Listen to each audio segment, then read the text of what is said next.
양키 제국주의가 땅에서 물러나도록 하자. 인사검증에 소홀하고 재청권을 좀 더 적극적으로 행사하지 않은 총리님께 다시 제가 한번 책임을 물어야 될지도 모르겠습니다.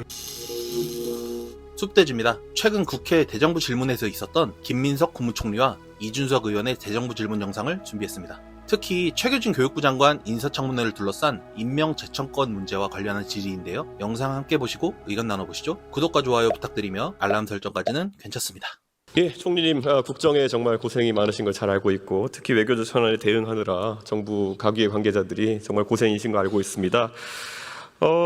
사실 원래 친족 간에도 정치적 이견이 항상 있을 수 있습니다. 하지만 우리가 국제 외교관에서 예를 들어 트럼프 대통령의 의중을 살피기 위해 가지고 트럼프 대통령의 자식이라든지 관계자들의 의견을 살피는 경우도 있기 때문에 그와 비슷한 관례로 아마 미국 측에서도 아마 우리 측 관계자들과 그 주변에서 나오는 이야기들을 보고 있을 것이라 생각합니다.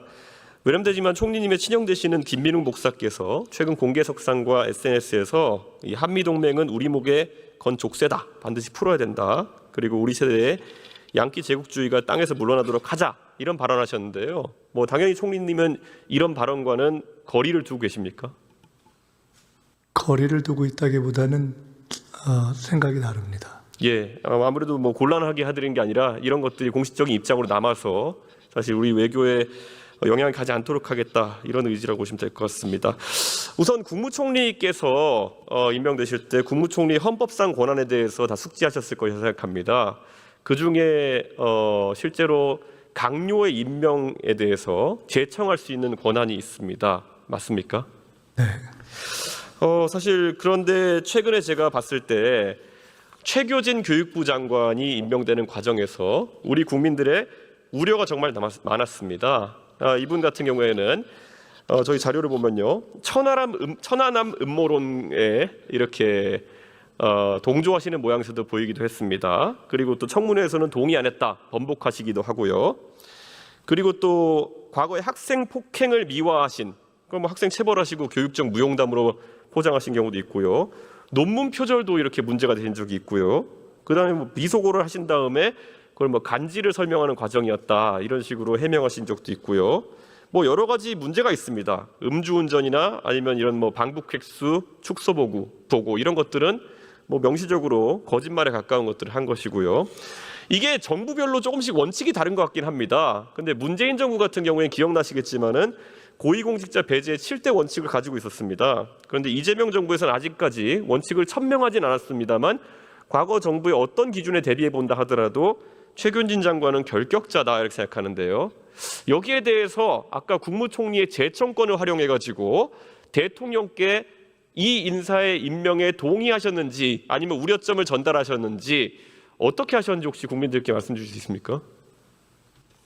최초에는 지금 인사청문회에서 나타났던 예. 저런 내용들이 드러나 있지는 않은 상태였습니다.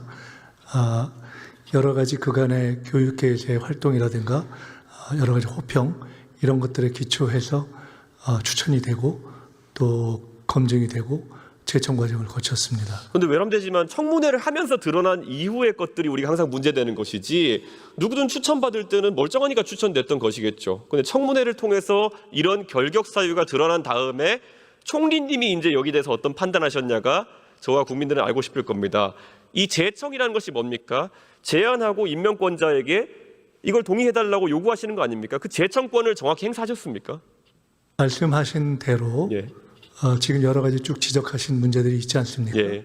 그 문제들에 대해서 관심을 이 의원님께서 갖고 계신 것을 예. 저도 알고 있고 지난번에도 말씀 맞습니다. 주셨고 저런 것들이 하나도 없었다면 더 좋았겠지만은 그러나 내용적으로 볼 때 지금 음주운전은 약 20년 전 정도에 있었던 일이고 그 이후에 아예 본인이 그에 대한 반성에 기초해서 운전 자체를 안 한다고 이렇게 확인이 되어 있습니다.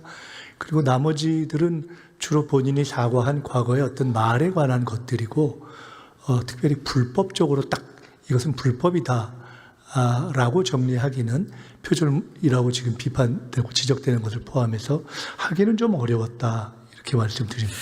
제가 지금 이 말씀을 드리는 이유는 내각의 인사들이 결국 지금 전 정부의 인사들이 계엄이라는 대한민국의 민주주의를 흔드는 위기 속에서 자기 할 일들을 하지 않아가지고 수사받고 지금 비판받고 있는 겁니다. 한덕수 총리 최근에 구속영장은 기각되셨지만은 한덕수 총리가 이상민 전 행안장관처럼 뭐 언론사의 단전단수를 실제 실행하도록 한다든지 이런 능동적 행위를 한 건 없습니다만 안 말린 거거든요. 대통령이 어떤 잘못된 행동을 하려고 할 때 질을 걸고 말리지 않았다. 방조의 혐의를 지금 받고 있는 것인데 저는 이번 정부에서도 강요들이 그 정도의 비장함을 가지고 임했으면 좋겠다. 그런 생각입니다. 지금 최교진 후보자에 대해서 저와 총리님의 관점은 다르지만은 앞으로 교육 정책이 공전된다고 한다면은 그리고 그것이 최교진 장관 개인의 문제 때문에 공전된다면은 인사검증에 소홀하고 재청권을 좀 더 적극적으로 행사하지 않은 총리님께 다시 제가 한번 책임을 물어야 될지도 모르겠습니다. 특별히 관리해 주시길 부탁드리겠습니다. 잘 알았습니다. 이준석 의원은 최규진 장관의 청문회 과정에서 드러난 여러 논란을 지적하며 총리가 헌법상 갖는 장관 재청권을 좀 더 적극적으로 행사했어야 한다고 비판했습니다. 반면 김민석 총리는 당시 추천 단계에서는 문제가 드러나 있지 않았고 이후 확인된 사안들도 대부분 과거에 사과하거나 법적으로 명확히 불법으로 보기 어려운 부분이 많았다고 설명했습니다.